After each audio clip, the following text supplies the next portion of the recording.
साथियों, किंग टूटनखामन को तो आप जानते ही होंगे, जिनकी टोम्ब से मिलने वाले खजाने में एक नेकलेस ऐसा भी था जिसमें बहुत अनोखी किस्म का कोई पत्थर लगा हुआ था। इस पत्थर की खास बात यह थी कि ना तो इस जैसा पत्थर आज से पहले किसी ने देखा था और ना ही किसी को इसका नाम मालूम था। ग्रीनिश और येलो कलर के इस पत्थर के बारे में जानने के लिए हजारों स्टोन एक्सपर्ट्स ने अपनी महारत आजमा कर देख ली, लेकिन पत्थर का छोटा सा यह टुकड़ा हमारी दुनिया के तमाम पत्थरों से बिल्कुल डिफरेंट था। आखिरकार यह माना जाने लगा कि टूटनखामन की नेकलेस का यह अनमोल पत्थर हमारी दुनिया का हिस्सा ही नहीं है, बल्कि यह किसी और प्लेनेट से लाया गया है। लेकिन साइंटिस्टों को यह बात हरगिज हजम ना हो पाई। कई सालों बाद जब मॉडर्न टेक्नोलॉजी पावरफुल होने लगा तो साइंटिस्ट के एक ग्रुप ने टूटनखामन के नेकलेस के इस अनोखे और मिस्टीरियस पत्थर की लैब टेस्टिंग की और इस बार जो रिजल्ट उनके सामने आया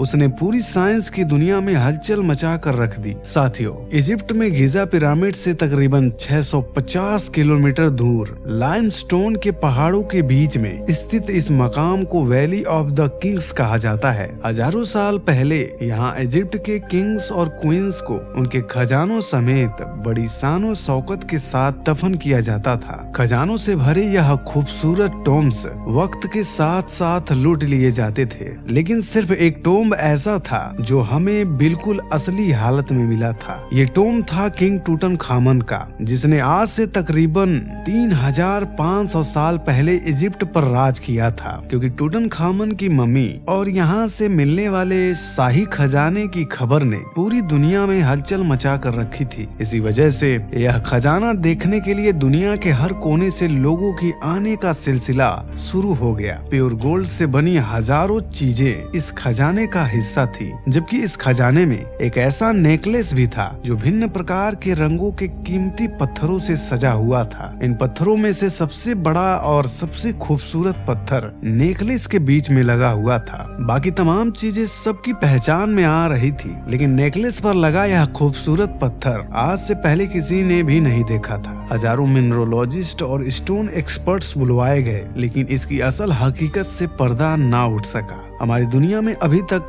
200 से भी ज्यादा जेमस्टोन पाए जाते हैं, लेकिन हैरानी की बात तो ये है कि यह अजीब पत्थर इन सब से काफी ज्यादा डिफरेंट था। कुछ तो था पत्थर के इस अनमोल टुकड़े में जो कहीं न कहीं सबको चौंका देने वाला था। वहाँ के लोकल्स यह बात मानने पर मजबूर हो गए कि टूटनखामन के नेकलेस का यह पत्थर कोई जादुई पत्थर है या फिर यह किसी और प्लेनेट से लाया गया है। कई सालों बाद साइंटिस्टों और मिनरोलॉजिस्ट के एक ग्रुप ने इस पत्थर की असल हकीकत जानने के लिए इसका पहली बार लैब टेस्ट किया, क्योंकि उनका भी यही ख्याल था कि टेस्ट के जरिए जो कुछ होगा खुलकर सामने आएगा। लेकिन मामला सुलझने के बजाय वह और अधिक उलझता गया। लेबोरेटरी टेस्ट से एक बात तो क्लियर हो गई कि जिसको इतने सालों से पत्थर माना जा रहा था वह असल में पत्थर नहीं बल्कि कांच का एक टुकड़ा है। लेकिन जो चीज एक्सपर्ट्स को डिस्टर्ब कर रही थी वह यह थी कि ग्लास के इस टुकड़े की प्रॉपर्टीज नॉर्मली पाए जाने वाले ग्लास से काफी ज्यादा अलग थी। नॉर्मली कांच वोल्केनिक होता है, यानी उबलता हुआ गर्म लावा जब किसी वजह से फौरन ठंडा होता है तो वह कांच बन जाता है। ज्यादातर लावा जब पानी से टकराता है तो वह काले रंग के क्रिस्टल ग्लास में तब्दील हो जाता है। लेकिन कांच का यह टुकड़ा ना ही दिखने में वोल्केनिक लग रहा था और ना ही लैब टेस्ट में ऐसा कुछ साबित हो सका। लेबोरेटरी टेस्ट से अधिक यह भी जाना गया कि ग्लास का यह टुकड़ा 1800 डिग्री सेंटीग्रेड से भी ज्यादा के टेम्परेचर पर बनाया गया है, जबकि वोल्केनो से निकलने वाला उबलता हुआ लावा सिर्फ 1100 डिग्री सेंटीग्रेड जितना ही गर्म होता है। ग्लास का यह टुकड़ा 3500 साल पहले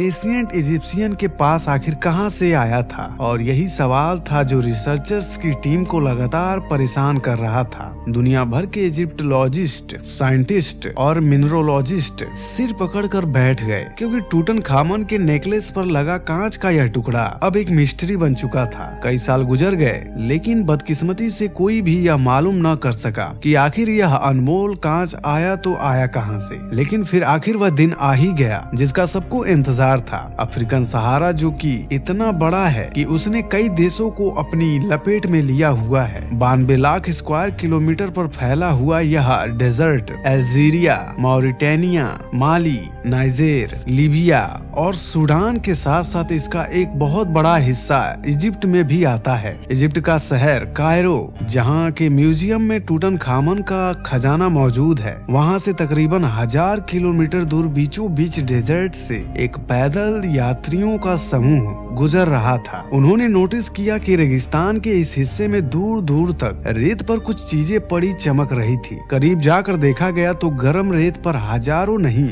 बल्कि लाखों कांच के टुकड़े बिखरे पड़े थे, और यह कांच की वही किस्म थी जो टूटनखामन के नेकलेस में पाई गई थी। यह मंजर काफी अजीब महसूस होता था, क्योंकि जिस जगह से सालों से कोई नहीं गुजरता, वहाँ पर इतनी तादाद में कांच के अजीब टुकड़े मिलना काफी हैरान करने वाला था। और यह बात पूरे इजिप्ट में आग की तरह फैल गई, और जल्द ही रिसर्चर्स की टीम तक भी, जो कि सालों से इस खास ग्लास के टुकड़े पर जांच पड़ताल कर रही थी, वह सवाल जिसका कई सालों से जवाब नहीं मिल रहा था, उसका जवाब अब आखिरकार सबके सामने आ चुका था। टूटनखामन के नेकलेस का कांच 1000 किलोमीटर दूर इजिप्ट के रेगिस्तान से लाया गया था, जिसको अब डेजर्ट ग्लास नाम दे दिया गया था। लेकिन हजारों मील के एरिया पर फैले कांच के यह टुकड़े आखिर आए कहां से थे, ये जानने के लिए जरूरी था कि रेगिस्तान का रुख किया जाए। और 3 दिन और 3 रातों के सफर के बाद वह पॉइंट आ गया जिसकी रिसर्चर्स को तलाश थी।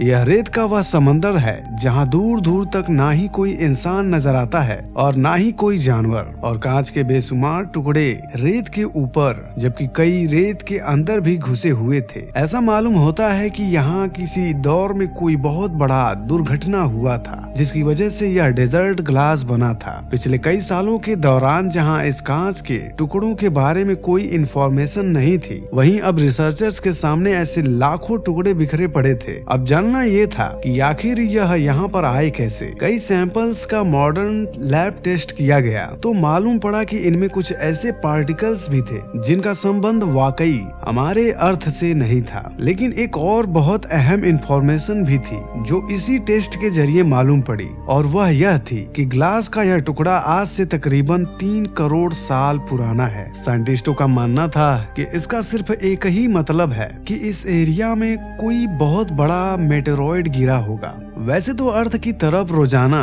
कई मेटेओरॉइड्स आते हैं, लेकिन जैसे ही वह अर्थ के एटमॉस्फेयर में दाखिल होते हैं तो फ्रिक्शन की वजह से इनमें आग भड़क जाती है और वह जमीन पर गिरने से पहले भाप बनकर उड़ जाते हैं। लेकिन अगर किसी मेटेओरॉइड्स का साइज काफी बड़ा हो तो वह हमारी जमीन तक पहुंचने में कामयाब हो जाता है, और जाहिर है उसके नतीजे में काफी ज्यादा नुकसान होता है। मेटेओरॉइड्स के जमीन पर गिरने की वजह से होने वाला धमाका न्यूक्लियर बम के धमाके से भी 10,000 गुना ज्यादा होता है, और उसके नतीजे में निकलने वाली गर्माहट इतनी ही होती है जितना कि सूरज का सरफेस गर्म होता है। मेटेओरॉइड्स के गिरने की सबसे बड़ी निशानी ये होती है कि वह जमीन पर बहुत बड़ा क्रेटर छोड़ जाते हैं, इतना बड़ा कि ऐसा लगता है कि आप किसी खाई के किनारे पर खड़े हो। लेकिन रेगिस्तान के इस हिस्से में दूर दूर तक ऐसा कोई क्रेटर मौजूद नहीं था जिसको देखकर यह लगे कि यहाँ कोई मेटेओरॉइड्स गिरा था। डेजर्ट ग्लास की मिस्ट्री एक के बाद एक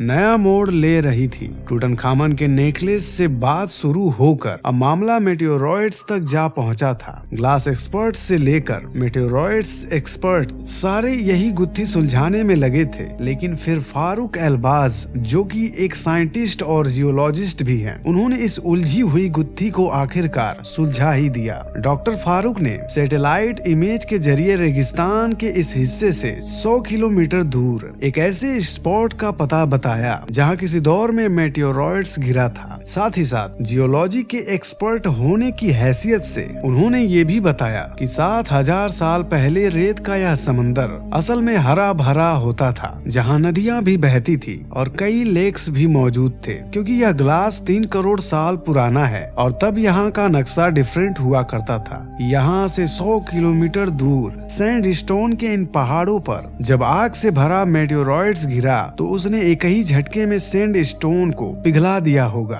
पिघलते हुए सैंडस्टोन का लावा पानी पर गिरने की वजह से फौरन ठंडा हुआ तो यह अनोखा सिलिका ग्लास बन गया, जो नदियों के प्रेशर से बहता हुआ 100 किलोमीटर दूर इस बिंदु तक आ गया है। डेजर्ट ग्लास की मिस्ट्री को सॉल्व करने में साइंटिस्टों को पूरे 100 साल लग गए। इस ग्लास को डेजर्ट ग्लास या फिर प्योर सिलिका ग्लास भी कहा जाता जाता है, जो कि सिर्फ अफ्रीका के इस डेजर्ट में ही पाया जाता है। हवाओं की वजह से हर गुजरते साल जब सैंडस्टोन अपनी लोकेशन शिफ्ट करती है तो उनके नीचे दबे नए ग्लास के टुकड़े बरामद होते हैं। अभी तक रिसर्चर्स को जो सबसे बड़ा टुकड़ा मिला है उसका वजन 26 केजी बताया जाता है। तो साथियों, आज की वीडियो यहीं तक। अगर ये वीडियो आपको पसंद आई हो तो वीडियो को लाइक करें और अपने प्रिय मित्रों के साथ जरूर शेयर करें, और ऐसे ही और वीडियो देखने के लिए चैनल को सब्सक्राइब करें और उस बगल वाले बेल आइकन को ऑल पर क्लिक करना ना भूलें। धन्यवाद।